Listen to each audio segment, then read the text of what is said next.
The silence of the night was broken by the gentle hum of the Boeing 737 engines, cutting through the starry sky like a precise and meticulous dance. In the cockpit, James Thompson kept his hands steady on the controls, while his co-pilot, Michael Reed, attentively monitored the instruments. It was just another routine flight, or at least it should have been, until fate decided to write a different chapter that night. Among the 143 passengers, Thomas, a 15-year-old boy, pressed his face against the small oval window, his eyes reflecting the star's glow. Beside him, Susan, his mother, an ER nurse at Central Hospital, leafed distractedly through a medical journal, occasionally casting loving glances at her son. What no one knew was that behind Thomas's dreamy gaze lay a passion that was about to become the key to everyone's survival on board. Flight 2743 had taken off just an hour earlier when the first signs of trouble began to appear. James, an experienced captain with over 2 decades in the skies, felt a sharp pain in his chest.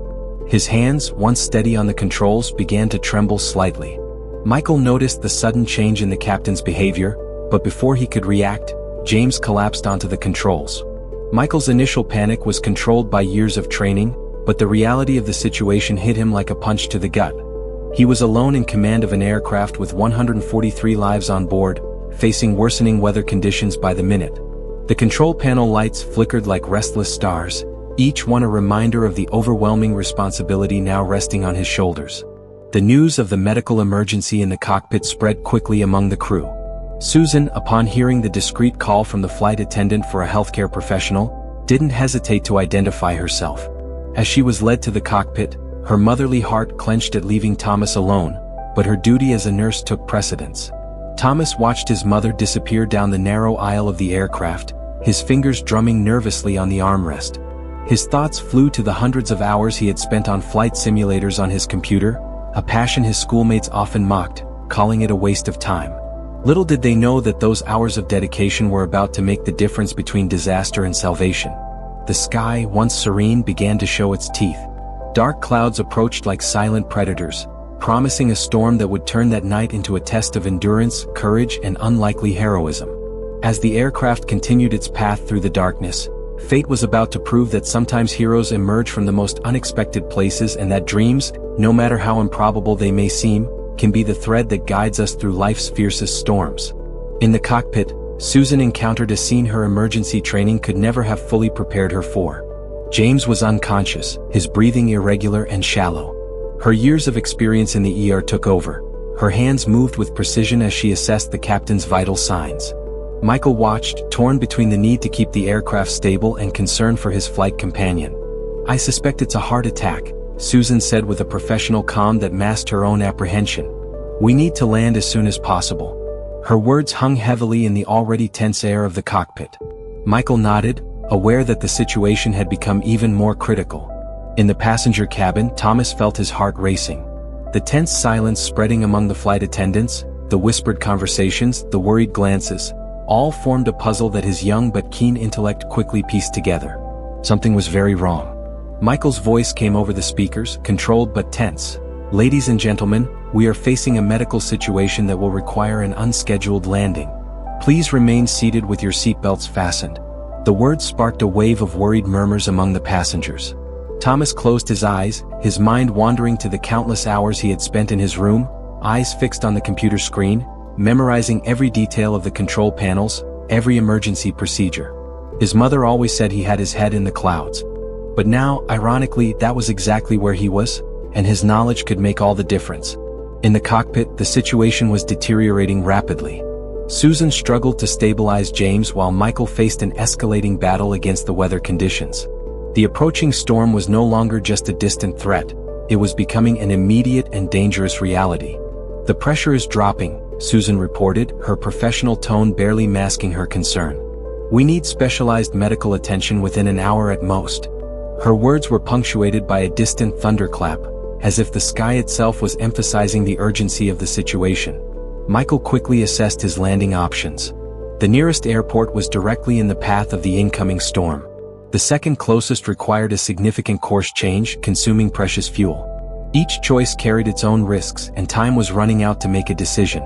In seat 15A, Thomas pressed his forehead against the cold glass of the window, watching the dark clouds approach. His fingers moved instinctively, replicating the movements he had practiced hundreds of times in his simulator. In his mind, a silent battle unfolded. Should he share his knowledge? Would anyone believe a teenager who had learned to fly through a computer program? The aircraft hit its first serious turbulence, causing the passengers to gasp in unison. Thomas felt a familiar tightening in his stomach, not from fear but from recognition. He knew what was coming, knew what needed to be done. His hand moved toward the flight attendant call button, trembling slightly. Years of being ridiculed for his obsession with aviation weighed on his mind, but now, in this crucial moment, he realized that sometimes the most misunderstood dreams can become the most unexpected salvation. Thomas felt the weight of every second as his hand hovered over the call button. In his mind, the voices of his schoolmates mingled with memories of lonely nights spent in his room, immersed in his world of flight simulations.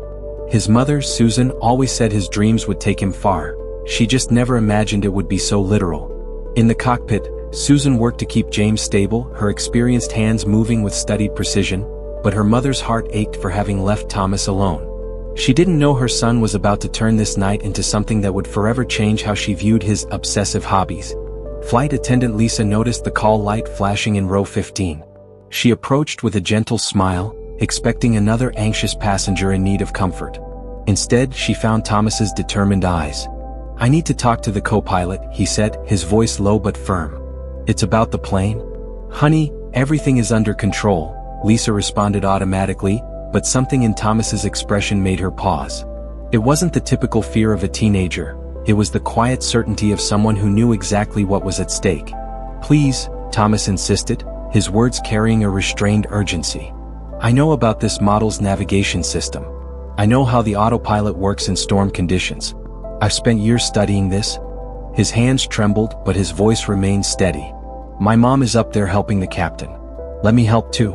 Lisa hesitated, years of training battling against the intuition telling her this wasn't an ordinary request. The aircraft shook again, harder this time, and she made her decision. "Wait here," she said, before quickly heading to the cockpit. In command, Michael battled fatigue and mounting stress. The storm had intensified, turning what should have been a simple route into a navigation nightmare. The instruments displayed worrying data.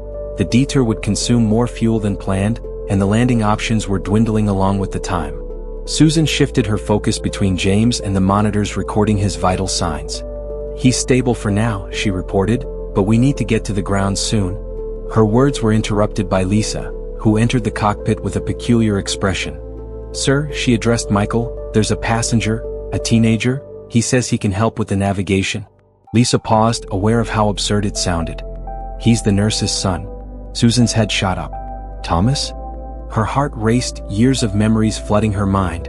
The endless hours her son spent studying aviation, the technical books scattered across his room, the animated conversations about navigation systems she never fully understood. Michael looked at Susan, then at the instruments and back to Lisa. The storm roared outside, a cruel reminder that time was running out.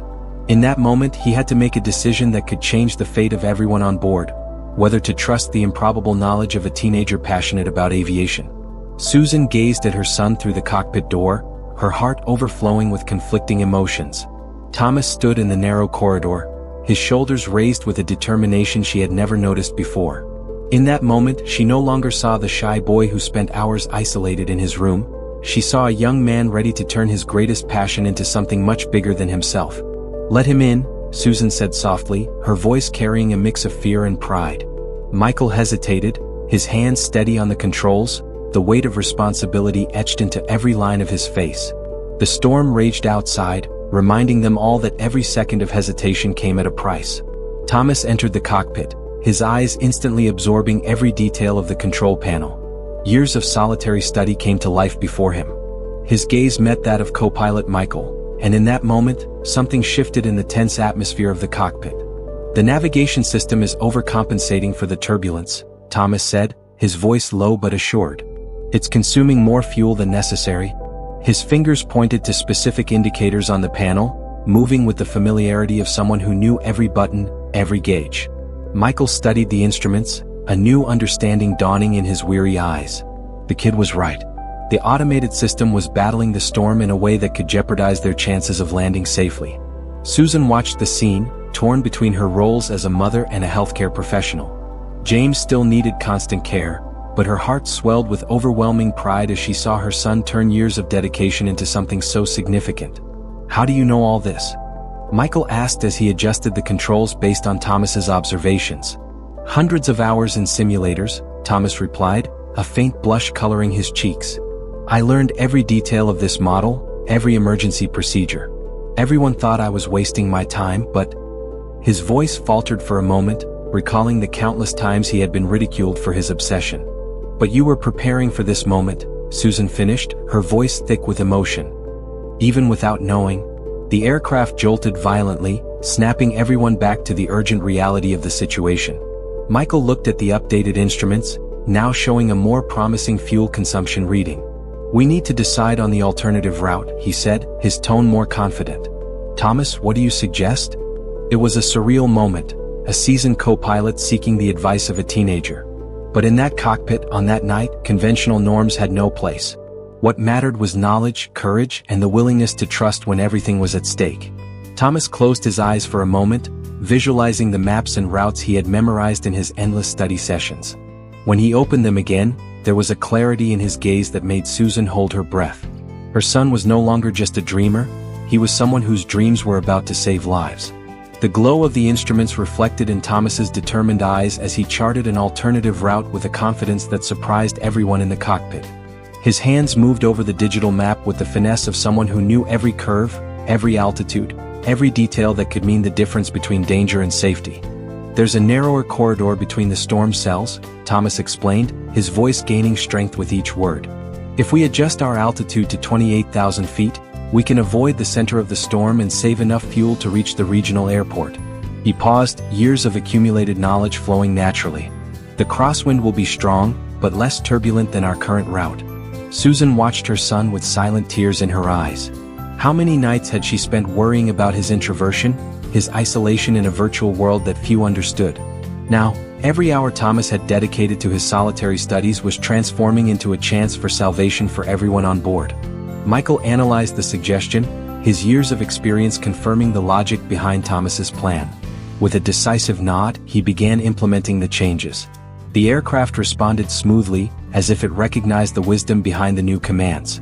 "You always knew more than you let on," Susan said softly to Thomas, keeping her eyes fixed on the monitors tracking James's vital signs. "All those times I thought you were just dreaming?" "I was learning, Mom," Thomas replied, his voice thick with emotion. "Every simulation, every technical manual, every sleepless night, it was as if something inside me knew this would matter someday." He gently touched her shoulder, a gesture that carried years of unspoken understanding. The storm raged outside, but inside the cockpit, a new kind of calm had settled. Lisa, the flight attendant, came in with a quick report on the passengers and stopped, surprised by the scene before her. A teenager working in perfect harmony with an experienced pilot, while his mother tended to the commander with a mix of pride and professional concern on her face. "The passengers are scared," Lisa reported, "but they're keeping calm." She looked at Thomas with newfound respect. "I think we've got our own guardian angel on board." Thomas blushed slightly at the comment but kept his focus on the instruments. The new route was working. The fuel indicators showed a significant improvement, and the turbulence had decreased considerably. Each small success was a confirmation that his years of dedication had not been in vain. Susan felt her heart expand with a different kind of understanding. Her son wasn't just the quiet boy she had known. He was someone who had found his calling long before anyone could understand. In that cockpit, facing one of the most critical situations of their lives, mother and son were finally seeing each other completely, each in their element, each saving lives in their own way. The lightning flashed intermittently, illuminating the cockpit in bursts, creating shadows that danced over the focused faces of Michael and Thomas. The young man had his hands resting on the back of the co-pilot's chair, his eyes fixed on the instruments, every number and indicator telling a story he had learned to read through years of solitary dedication. "We're approaching the decision point," Michael said, his calm voice masking the tension of the moment. "If we're going to make the alternative landing, it has to be now." Susan watched her son at that crucial moment, her heart overflowing with a mix of fear and admiration. For so many years she had worried about his isolation, his long hours spent in flight simulators. Now she realized that every moment she had thought was loneliness was actually preparation. "Runway 3 has natural protection from the crosswinds," Thomas said, his voice gaining confidence. "If we adjust our approach from the east side, We can use the terrain to shield us from the strongest gusts. His words flowed naturally, as if he were simply describing another of his simulations. Michael looked at the boy, a slight smile forming on his tired face. You know, in 20 years of flying, I never thought I'd get the best landing instructions from someone who can't even drive a car yet. Thomas blushed slightly but kept his focus. Commander James was beginning to show signs of improvement under Susan's constant care, but they still needed to get to the ground as quickly as possible. Every decision, every adjustment to the route, carried the weight of 143 lives. "Mom," Thomas called softly without taking his eyes off the instruments. "Do you remember when you told me that sometimes dreams have to wait?" His voice trembled slightly. "I think some dreams don't wait, they just choose the right moment to come true." Susan felt silent tears running down her face. How many times had she tried to steer her son toward more conventional, safer paths? Now she could clearly see that his seemingly stubborn dedication was, in fact, a deeper calling. The aircraft began its final descent, cutting through the heavy storm clouds. Thomas and Michael worked in perfect harmony, as if they had flown together for years. Every command, every adjustment was precise, calculated, born from a unique combination of practical experience and passionate theoretical knowledge. "Thomas," Susan called, her voice heavy with emotion, "I want you to know that I understand now. All those nights I spent worrying, you weren't hiding from the world. You were preparing to save it." The runway lights began to appear through the curtain of rain, small points of hope cutting through the darkness. The cabin was silent, except for the soft hum of the instruments and the tense breaths of its occupants. In that moment, they were no longer strangers united by an emergency. They were an improvised family, each contributing their unique gifts to bring everyone safely home. The wheels touched the runway with a smoothness that drew sighs of relief from everyone in the cabin. The rain was still falling heavily outside, but inside the aircraft, a silence filled with emotion took over the atmosphere. Thomas felt his legs tremble for the first time since entering the cockpit, the adrenaline finally giving way to a deep realization of what had just happened. "You did it, son," Susan whispered, her words filled with a pride that went beyond anything she had ever felt before. Her eyes met Thomas's, and in that moment, mother and son shared an understanding that would forever change their relationship. Michael guided the aircraft to a final stop, his experienced hands working in harmony with Thomas's precise instructions. When the engines finally went silent, he turned to the young man who had become his partner that extraordinary night. "Thomas, you didn't just save this flight. You showed that sometimes heroes come from the most unexpected places." The medical teams were already waiting on the runway to attend to Commander James, who was now stable thanks to Susan's tireless care. As paramedics removed him from the aircraft, he weakly squeezed Thomas's hand. "Thank you," he murmured, his gaze expressing a gratitude that words couldn't fully capture. In the days that followed, the story of the teenager who helped land a commercial airplane in the midst of a storm spread quickly. But for Thomas and Susan, the real story went much deeper than what the newspapers could capture. On a quiet afternoon a week after the incident, Susan found her son in his room, organizing his old aviation manuals. "You know, Mom," he said without looking up, "I've always wondered if something was wrong with me. Why I couldn't get interested in the same things as other boys my age." Susan sat beside him, taking his hands in hers. "There was nothing wrong with you, Thomas.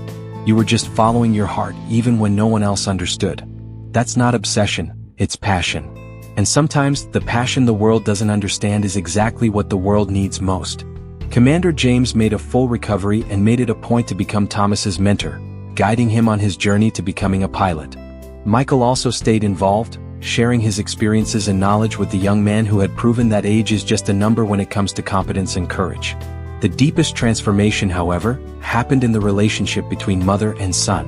The nights that were once lonely turned into moments of sharing, with Susan learning about aviation alongside Thomas, discovering a new way to connect with her son through his passion.